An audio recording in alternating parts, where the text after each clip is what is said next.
अपन को करना है भिन्न। भिन्न को क्या बोलते हैं इंग्लिश में? फ्रैक्शन। और फ्रैक्शन का मतलब क्या बताया था कल? फ्रैक्शन का मतलब क्या बताया था? हिस्सा, भाग, या अपन बोल सकते हैं टुकड़ा। हिस्सा, भाग, टुकड़ा, है ना? कि एक भाग में से जितने भाग बनते हैं, तो कुल भाग कहाँ रहता है? कुल भाग कहाँ रहता है? कुल भाग कहाँ रहता है? ऊपर। और उसके जितने टुकड़े बनाना है वो कहाँ रहते हैं? काय में? बटे के। क्या बोलते हैं बटे के नीचे के वो? हाँ, कुल भाग को क्या बोलेंगे? अंश। और जो बटे के नीचे है उसको क्या बोलेंगे? हर बोलते हैं। तो भिन्न का मतलब है अंश बटे हर। जब संख्याओं को अंश और हर के रूप में लिखने लगते हैं तो अंश आता है ऊपर और हर आता है नीचे। तो कुल भाग रहता है ऊपर, और जितने उसके टुकड़े करना है, जितने उसके हिस्से करना है, जितने उसके भाग करना है, वो कहां लिखते हैं? नीचे। जैसे 6/15 मान लो, 6/15। तो 6/15 का मतलब है कि कुल भाग कितने हमारे पास? 6। अब इन 6 भागों को, या जो कुल भाग हमारा 6 है, इन 6 वस्तुओं को, 6 भागों को कितने उसमें डिवाइड करना है? कितने लोगों में बांटना है? 15 हिस्से करना है, 15 टुकड़े करना है, या फिर 15 भाग करना है। तो ये कुल भाग है। कुल भाग है 6, और कितने भागों में बांटना उसको? 15 भागों में। जैसे और भी अपन एग्जाम्पल ले सकते हैं। जैसे मान लो ये 100 रुपए है हमारे पास, तो कुल रुपए कितने हैं? 100। अब 100 रुपए को हमें कितने भागों में बांटना है? 4, मतलब 4 लोगों में बांटना है, 4 हिस्सों में बांटना है। तो कुल भाग ऊपर, और जितने हिस्सों में बांटना है वो कहां आता है हमारा? नीचे। तो अगर 4 हिस्सों में बांटना है तो कितने कितने बटेंगे? कितने कितने? कितने कितने? एक व्यक्ति को कितना मिल जाएगा? 25 रुपए, फिर 25 रुपए, फिर 25 रुपए, और फिर 25 रुपए। ये है। अगर इसी 100 रुपए को 5 लोगों में बांटेंगे तो कितने कितने बट जाएंगे? हाँ, कितने कितने? 20 रुपए, फिर 20 रुपए, फिर 20 रुपए, फिर 20 रुपए, और फिर 20 रुपए। अगर इसी 100 रुपए को मान लो 10 लोगों में बांटना है तो कितने कितने रुपए बटेंगे? 10-10 रुपए बट जाएंगे। बट जाएंगे कि नहीं? तो कहने का मतलब ये है कि कुल भाग के जितने बड़े हिस्से होंगे उनकी वैल्यू क्या होती जाएगी? कम होती जाएगी। और जितने कम भाग होंगे उनकी वैल्यू उतनी ज्यादा होगी। मतलब अगर अंश छोटा है और हर बड़ा है तो उस भिन्न की वैल्यू क्या होगी? अगर अंश क्या है? बड़ा है, और हर छोटा है, तो उसकी वैल्यू क्या हो जाएगी? बड़ी हो जाएगी। लेकिन अगर अंश छोटा है और हर बड़ा है तो उसकी वैल्यू क्या होगी? कम। अगर अंश क्या है? छोटा, और हर क्या है? बड़ा, तो इसका जो मान रहेगा वो कैसा आएगा? उसकी वैल्यू क्या आएगी? छोटी या फिर कम। ठीक है। जैसे 2/5। अब 2 वस्तुओं को 5 भागों में बांटो तो उसकी वैल्यू तो कम होगी, होगी कि नहीं? लेकिन अगर मान लो अंश क्या है? बड़ा है, और हर छोटा, तो इसका मान क्या होगा? क्या होगा? ज्यादा, या बढ़ जाएगा? हाँ, ज्यादा लिख लेते हैं, ज्यादा। जैसे अभी उदाहरण दिया, इस 100 रुपए को 4 भागों में बांटा तो देखो इसकी वैल्यू क्या आ गई? ज्यादा आ गई। आई ज्यादा कि नहीं? लेकिन जैसे जैसे इसके हर बढ़ाते जा रहे हैं, उनकी वैल्यू क्या होती जा रही, कम, मान कम होता जा रहा। तो ये होता है भिन्न। भिन्न मतलब एक इकाई के क्या करना, एक पूरी वस्तु के, एक पूरे भाग के क्या करना, उसके टुकड़े करना, हिस्से करना या फिर भाग करना। तो कुल भाग ऊपर और उसके हिस्से कहाँ, नीचे आते हैं। अब वो कुल भाग छोटा भी हो सकता है और बड़ा भी हो सकता है। अगर कुल भाग छोटा है मतलब अंश छोटा है और हर बड़ा है, तो उसके हिस्सों की वैल्यू क्या हो जाएगी, कम होती जाएगी। लेकिन कुल भाग मतलब अंश बड़ा है और उसका हिस्सा छोटा है, हर छोटा है, जितने टुकड़े करना है, तो उनका मान क्या होता जाएगा, ज्यादा होता जाएगा। ठीक है, तो ये होता है भिन्न। भिन्न मतलब जब हम संख्याओं को अंश बटे हर के रूप में लिखते हैं तो क्या होता है, वो भिन्न कहलाता है। अगर हम इसको देखें 6/15 को, तो अगर हम वैसे ही देखें तो इसके जब हम 15 हिस्से करेंगे तो हर हिस्से की वैल्यू क्या होगी, कम की ज्यादा, कम होगी, होगी कम की नहीं। अब मान लो एक भिन्न दी है 5/3, तो अगर हम इसमें पूछें कि किसकी वैल्यू ज्यादा रहेगी, बताओ किस, कौन सी भिन्न की वैल्यू ज्यादा रहेगी, 5/3 की कि 6/15 की, 5/3 की। क्योंकि इसमें अगर देखा जाए तो अंश बड़ा है और हर छोटा है, तो जब हर छोटा है तो उसकी वैल्यू क्या हो गई, ऑटोमेटिक क्या हो गई, ज्यादा। इसका अंश कम है और हर बड़ा है, तो इसके ज्यादा हिस्से बनेंगे, इसके कम हिस्से बनेंगे। ठीक है, अपन और दूसरे प्रकार से इनकी तुलना करते हैं, अपन वैसे देखेंगे। लेकिन अभी इतने में समझ में आ रहा कि नहीं आ रहा, कि अगर अंश छोटा है और हर बड़ा है मतलब इतने ज्यादा हिस्से करेंगे तो उसकी वैल्यू क्या होती जाएगी, कम होती जाएगी। अब ये तो थी भिन्न की परिभाषा। अब आते हैं भिन्नों के प्रकार। तो भिन्नों के प्रकार में सबसे पहले कौन सी भिन्न है, सबसे पहले मान लो सजातीय भिन्न, विजातीय भिन्न, कुछ भी, उनके क्रम फिक्स नहीं है, कुछ भी बोल सकते हैं। मान लो कौन सी भिन्न, सजातीय, सजातीय भिन्न।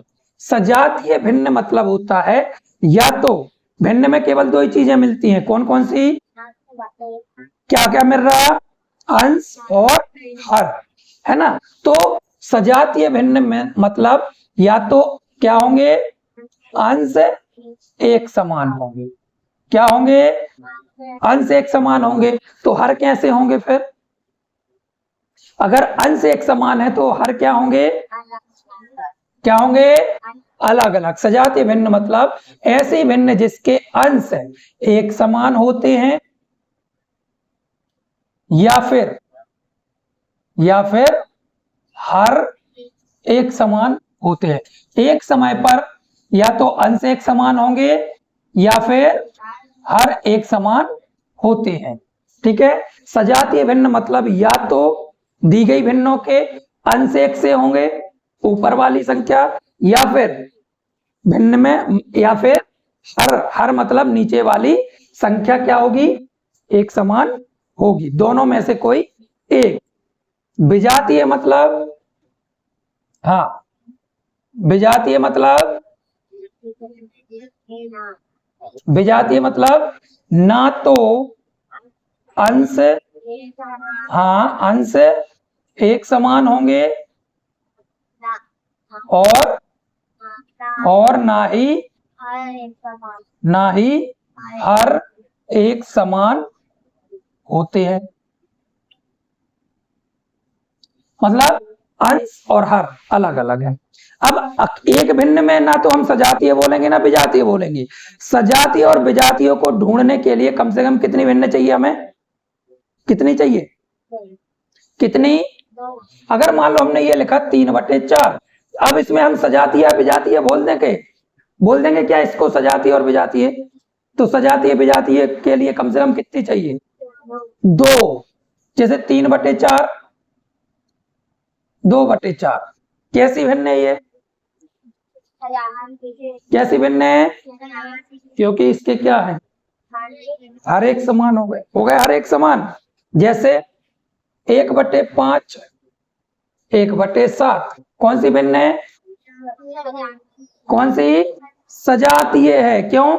इसके अंश एक से हैं और इसके हर एक से है। अगर इनमें देखा जाए तो बताओ इसमें किसका मान कम है? किसका मान कम आएगा? छोटी भिन्न कौन सी मानेंगे इसमें? 1/5। 1/, जितने ज्यादा हिस्से बनेंगे उसकी वैल्यू उतनी कम नहीं होगी इसमें। और इसमें किसकी वैल्यू कम है? हाँ बताओ, किसकी? किसकी?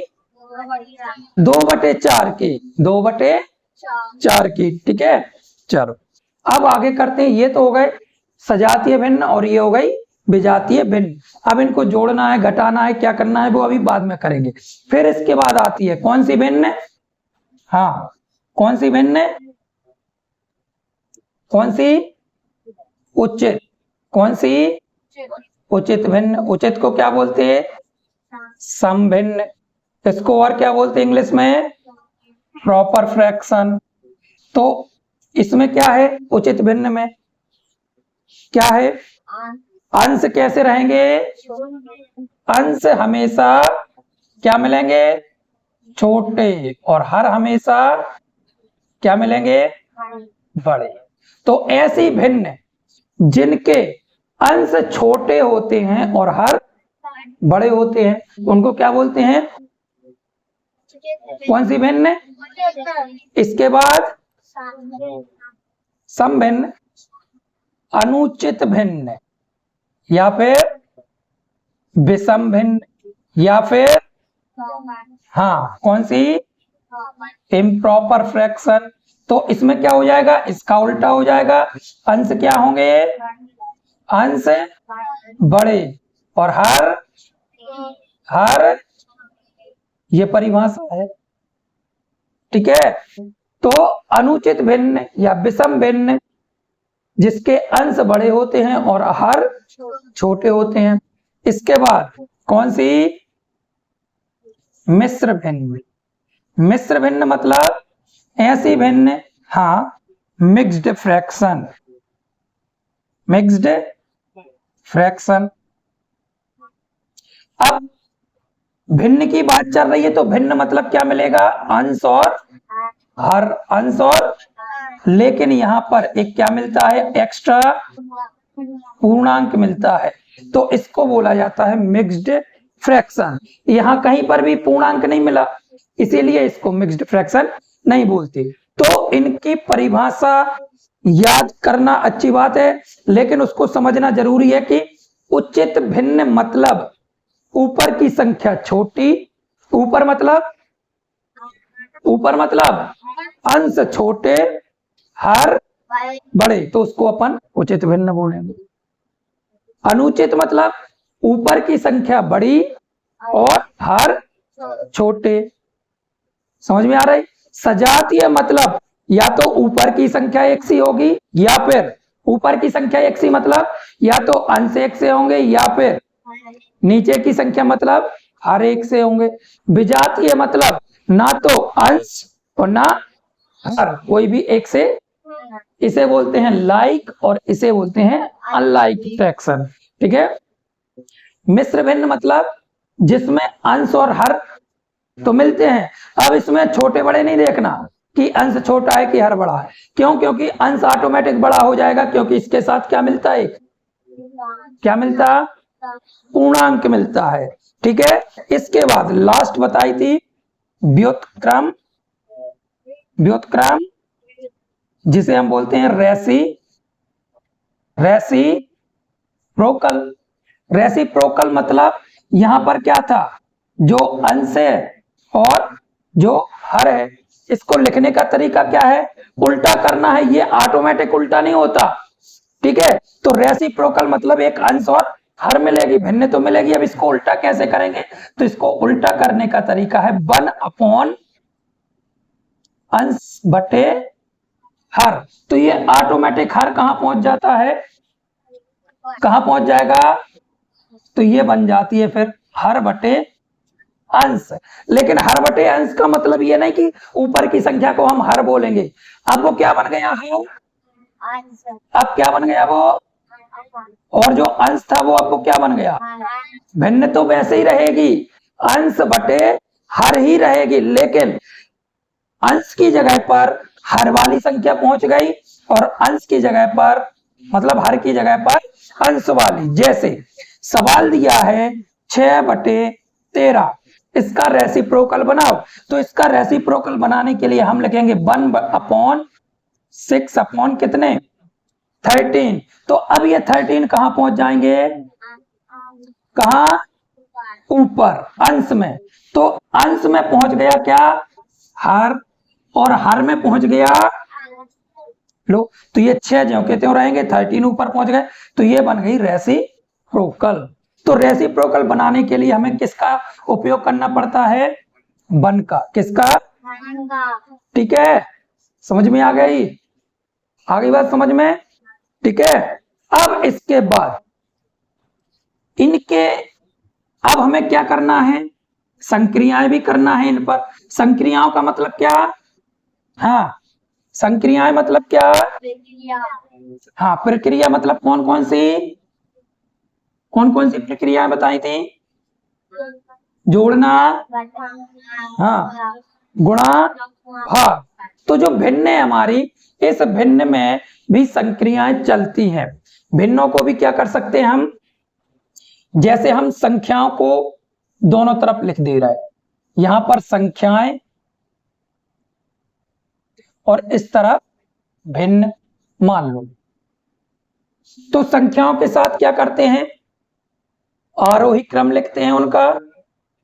आरोही क्रम मतलब कौन सा क्रम, बढ़ते क्रम, असेंडिंग ऑर्डर, है ना। दूसरा कौन सा क्रम, अवरोही क्रम। अवरोही क्रम मतलब घटते क्रम। फिर जोड़ना, फिर घटाना, फिर गुणा करना, फिर भाग करना। तो ये 4 मुख्य हैं, जोड़ना, घटाना, गुणा करना, भाग करना। लेकिन संख्याओं के अपन बढ़ते क्रम भी लिखते हैं, उनके घटते क्रम भी लिखते हैं, जिन्हें हम असेंडिंग ऑर्डर और डिसेंडिंग ऑर्डर बोलते हैं। असेंडिंग मतलब सबसे छोटी संख्या आगे, कौन सी संख्या, सबसे छोटी। शुरुआत कैसे करते हैं, सबसे छोटी संख्या से।